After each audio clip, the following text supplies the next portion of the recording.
Hello and welcome to Alt New Certified Educators Video Hub, Hue and You. This is a video hub, so do like and subscribe to each designer's channel. Hop along for inspiration to enter the fabulous giveaway. In my video, I am sharing my most favorite color combination and simple watercoloring techniques using this statement flower stamp set. So I have stamped the flower cluster from the stamp set on two corners, and I stamped it with obsidian and heat embossed that with clear embossing powder. And I am using the Spring Garden brush markers along with some water brush pens. Now this is my most favorite set and my go-to color combination, which is beginning from yellow and ending at purple. So I love creating cards where I can start with yellow, so in this case limeade, and you can see I am just applying a layer of limeade to get wet, in the sense that to break my paper to begin the watercoloring process. I just apply a little bit of the yellow in the flower center to bring in that brightness, and then I'm applying that to the base of the petal, the inner edges of the petal, starting with the lighter color. This already adds a level of highlight for my base when I go in and build colors.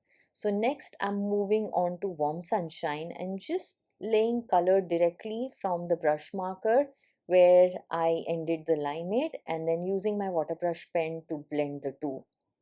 I use a paper napkin on the side just to keep cleaning my brush as I go along, blending the colors.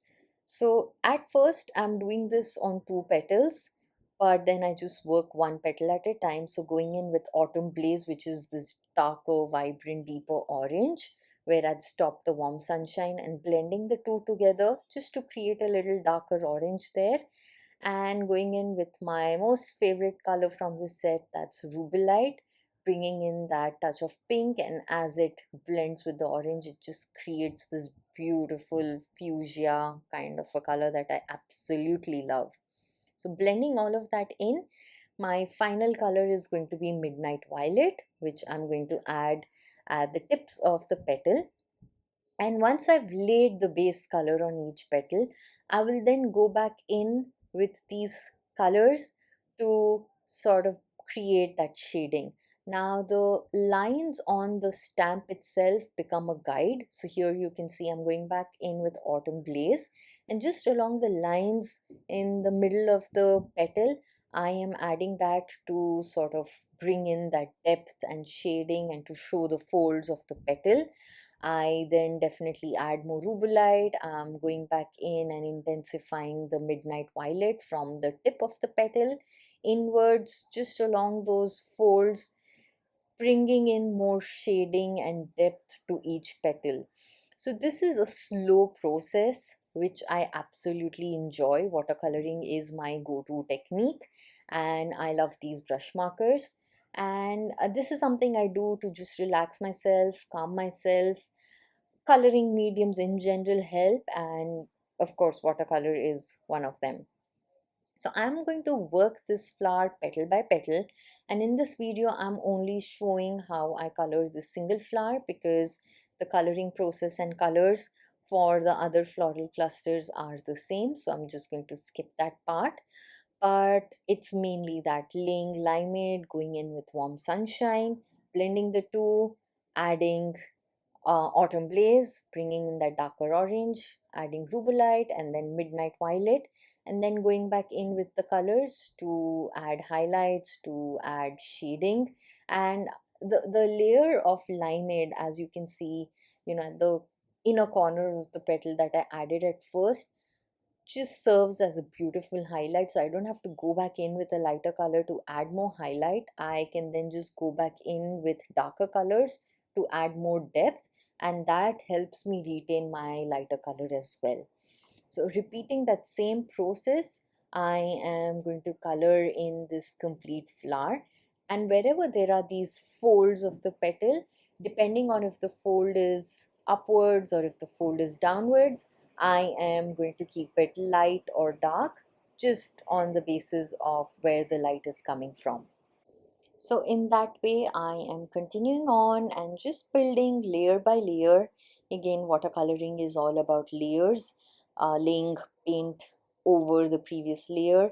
And I also have, like I mentioned, a paper napkin on the side. Now this also helps when I'm going in with my water brush pen. Sometimes I just lift off the paint, and that also helps me creating that highlight like you can see here on the fold of the petal. Do you enjoy watercoloring? Is this something that you want to try but feel intimidated about? I would love to hear about your thoughts. So do share your thoughts in the comments below.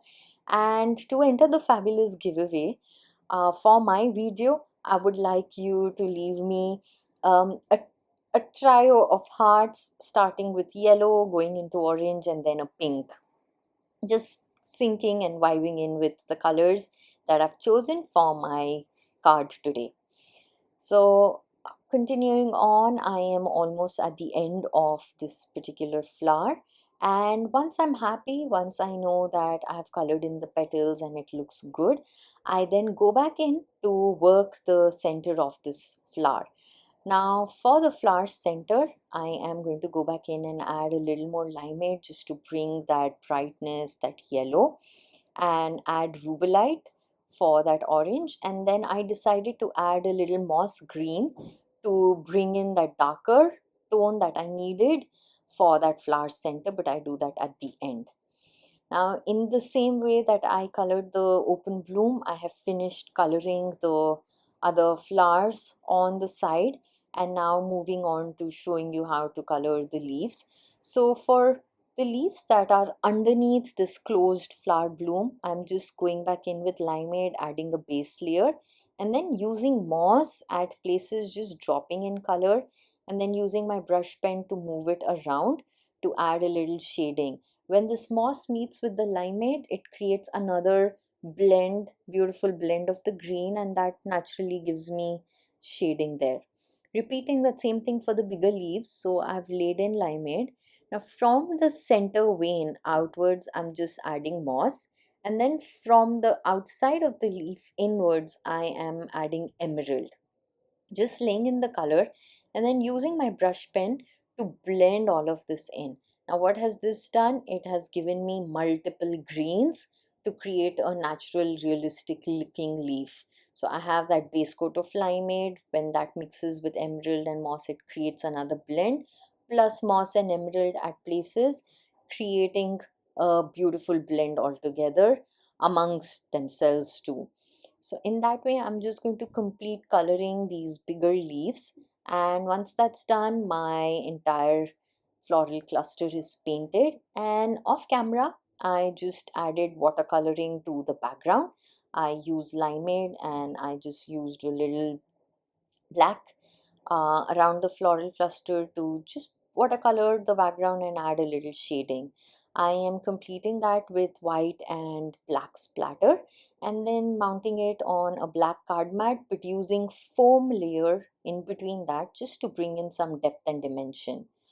Of course, I need a sentiment, and this time from the same stamp set, I am using two sentiments and stamping them between these two floral clusters with obsidian ink.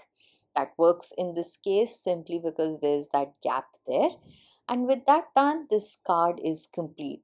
So here is a closer look at the card, and I hope that you've enjoyed this quick video of just me watercoloring and sharing a peek at my process. Definitely check out all the designers' videos. I hope that you are inspired, and we look forward to seeing your creations inspired by ours in the Alt New fan group. Until the next time, take care and bye bye.